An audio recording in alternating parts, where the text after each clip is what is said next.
You just didn't realise when you met the guy what was going to happen. I mean, often young players live in dreams and hope that they're going to go on a highway with a lot of fun and excitement and success, and Tommy made that happen. He just loves his football.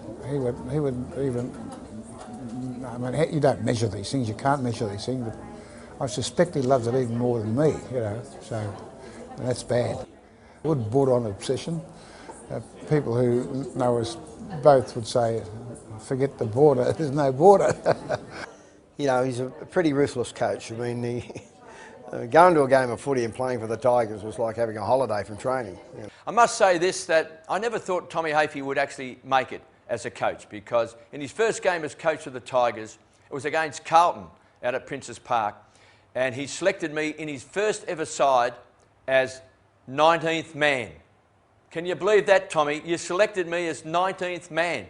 Walking back after a loss from our rooms at the MCG, and you're going over to Punt Road.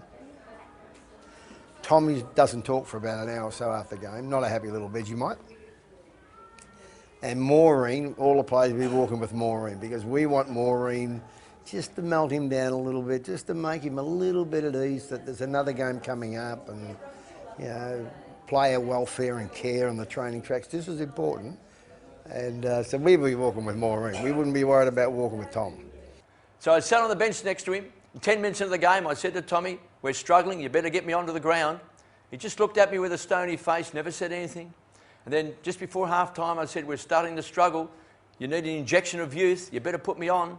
He just looked at me, ignored me, stony face, silence. I remember we were going to have a golf day down at Sorrento. And the fittest guy in the club was Tom Hafey. He's probably in his late 30s.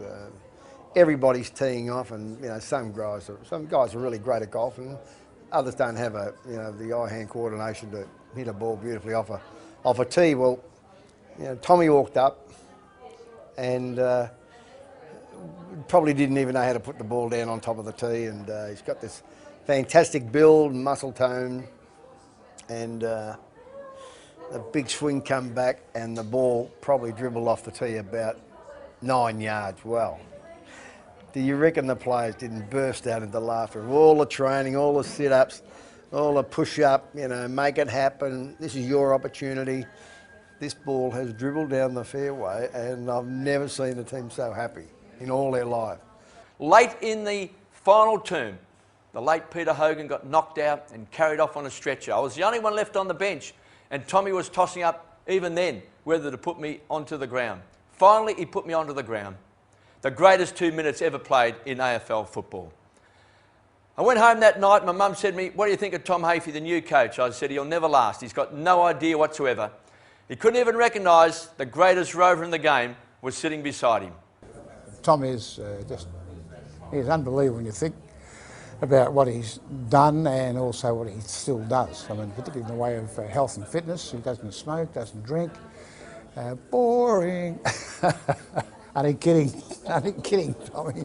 For those who don't know Tommy Hafey, you just go and ask him how he's feeling, and he will say, sensational, but getting better. But he lives just down the road about a kilometre, and occasionally I see I'm going out for my walk, and he's coming in from his run.